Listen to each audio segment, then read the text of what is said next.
Olá, sejam todos e todas bem-vindos a mais uma videoaula do curso de extensão Google Sala de Aula para Docentes.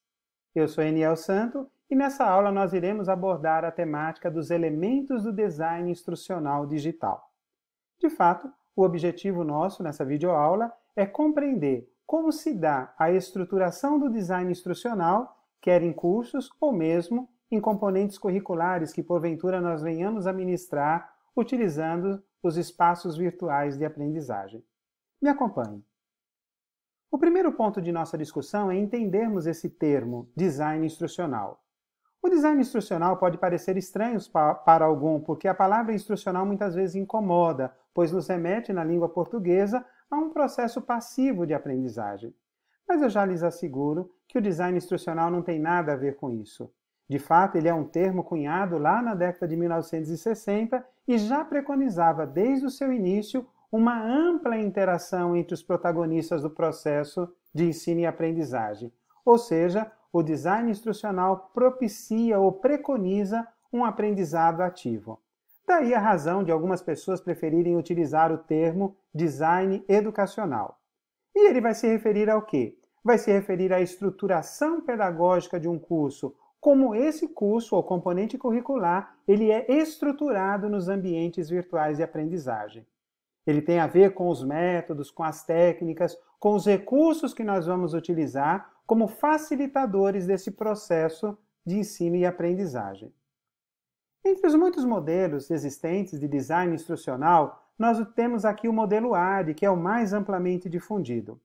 O modelo AD ele vem de um acrônimo em inglês que significa análise, ou analysis, o design, desenho, development, desenvolvimento, implementation tem a ver com a implementação, colocar aquele curso para rodar, e evaluation, a avaliação propriamente dito. Vamos verificar cada uma dessas etapas, mas antes, preste atenção aqui nessa abordagem de Filatro. Andrea Filatro é uma pesquisadora brasileira, uma das grandes expositoras do design instrucional. E ela nos ajuda a compreender que o modelo AD ele pode ser dividido em duas fases. Na fase de concepção, com as etapas de análise, design e desenvolvimento, e a fase de execução, relacionando-se aí com as etapas de implementação e avaliação. Vejamos com mais detalhe, então, cada uma dessas etapas. A primeira etapa de análise, ela tem a ver com a compreensão do contexto onde esse curso será inserido. Qual o contexto socioeconômico onde esse curso ou componente curricular vai ser inserido?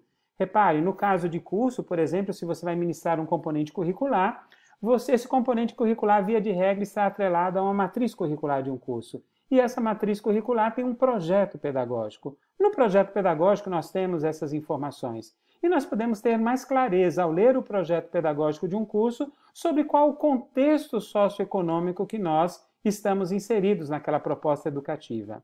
Se for um curso, nós precisamos, um curso livre, um curso à parte, nós precisamos fazer essa leitura de ambiente e identificar esse contexto propriamente dito. Porque feito isso, nós vamos ter subsídios para entendermos ou para elaborarmos, traçarmos o perfil desse público-alvo e, consequentemente, quais as competências que nós queremos desenvolver nesses estudantes. Competências entendidas aí como um conjunto de conhecimentos e habilidades e atitudes. Em outras palavras, ao término desse componente curricular ou desse curso, o estudante estará apto a quê? A fazer o quê? Que competências serão desenvolvidas nele? É isso que nós precisamos ter clareza nessa fase de análise, tendo em vista o contexto socioeconômico e o perfil do estudante. E, obviamente, aqui nós já fazemos um rascunho do cronograma geral de execução dessa proposta ou desse curso. Na fase seguinte tem a ver com o desenho ou design desse curso. Então nós vamos definir claramente quais são os objetivos, quais os conteúdos que nós vamos abordar em função desses objetivos e das competências que nós queremos desenvolver, quais as abordagens pedagógicas serão utilizadas. É o momento também de nós elaborarmos as sequências didáticas em função dos conteúdos elaborados e das competências desejadas. Quais os tipos de mídias nós vamos utilizar? Vamos utilizar videoaulas, vamos utilizar podcasts, jogos digitais, Enfim, é bom não ficar preso também somente numa mídia, mas utilizar várias mídias. pois assim nós poderemos abordar diferentes estilos de uso do espaço virtual de nossos estudantes. E muito importante também, nessa fase aí de design, é nós definirmos qual é o ambiente virtual que nós vamos utilizar. Os ambientes virtuais são muitos, né? Nós temos os ambientes virtuais dentro da proposta do LMS, Learning Management System, ou os sistemas de gerenciamento de aprendizagem, tal como o Moodle, Blackboard, entre outras plataformas, assim como nós temos os aplicativos que são úteis, por exemplo, o Google Sala de Aula, embora ele não seja um LMSN na sua essência, mas ele nos dá importantes ferramentas pelas quais nós podemos ofertar um curso e contemplá-lo aí num desenho pedagógico de um curso. Feito isso, a próxima etapa tem a ver com o desenvolvimento. Mas repare, o desenvolvimento aqui é nós estruturarmos todo esse planejamento prévio dentro do ambiente virtual que nós escolhemos. Por exemplo, nós vamos pegar os recursos que nós vamos utilizar, as sequências desses recursos e introduzirmos de forma lógica, de acordo com a sequência didática que nós já pensamos, colocarmos as atividades de aprendizagem e as atividades em função dos objetivos e das competências que nós pretendemos desenvolver, bem como colocarmos aí os instrumentos de avaliação, tanto a avaliação das aprendizagens, como de avaliação da satisfação do curso. Obviamente que esse último instrumento de avaliação da satisfação do curso deve ser o último instrumento a ser ofertado ao estudante. E importante nessa fase de estruturação do ambiente virtual, que nós tenhamos um canal de comunicação com o estudante. Tenhamos uma possibilidade onde o estudante possa se comunicar diretamente com o professor, com os tutores, se tivermos, e com a coordenação do curso. Isso é demasiadamente importante num processo de construção do conhecimento online, né? Na sequência, nós temos aí a implementação. Tudo pronto, é o momento de colocar esse curso para rodar, né? E na medida que esse curso for implementado, os alunos começarem a se inscrever e fazer as atividades que foram preconizadas, nós precisamos estar atentos. Será que essas atividades são fluídas? As informações estão claras o suficiente? E aí é um processo de ida e vinda. À medida que as atividades forem rodando, nós podemos estar fazendo alguns ajustes simultaneamente e podemos talvez pegar algumas devolutivas para corrigir num processo de melhoria contínua nos próximas turmas ou próximos cursos que porventura sejam ofertados.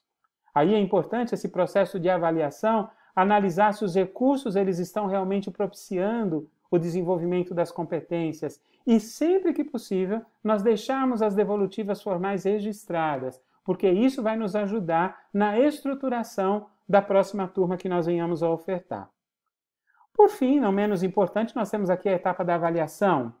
A etapa da avaliação ela é constante em todo o processo, vocês podem ver aqui, que é como se fosse um processo de melhoria contínua. Mas ele tem uma etapa precisa no módulo AD. A avaliação é quando você vai pegar aqui e se debruçar sobre as devolutivas que você teve ao longo do processo, e aí você vai ter importantes subsídios, por exemplo, para revisar o planejamento, para revisar as sequências didáticas, para revisar todo o material que foi disponibilizado, bem como os instrumentos de avaliação de aprendizagens. Isso numa perspectiva de melhoria, porque uma vez nós chegando aqui nesse processo de avaliação, nós temos a possibilidade de ofertar uma nova turma melhorada, com base nessa experiência e nas devolutivas que os estudantes nos deram, bem como com as nossas próprias percepções.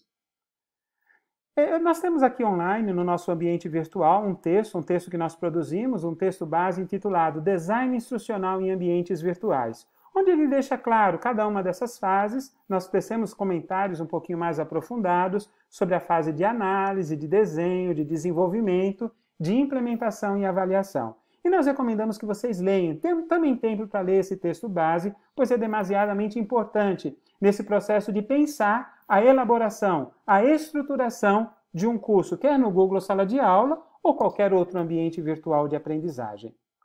Gostaria de recomendar que também fizesse uma leitura desse texto da Escola Nacional de Administração Pública, ENAP, o texto de Desenhos de Cursos, Introdução ao Modelo AD. Ele traz a conceituação de uma forma muito interessante.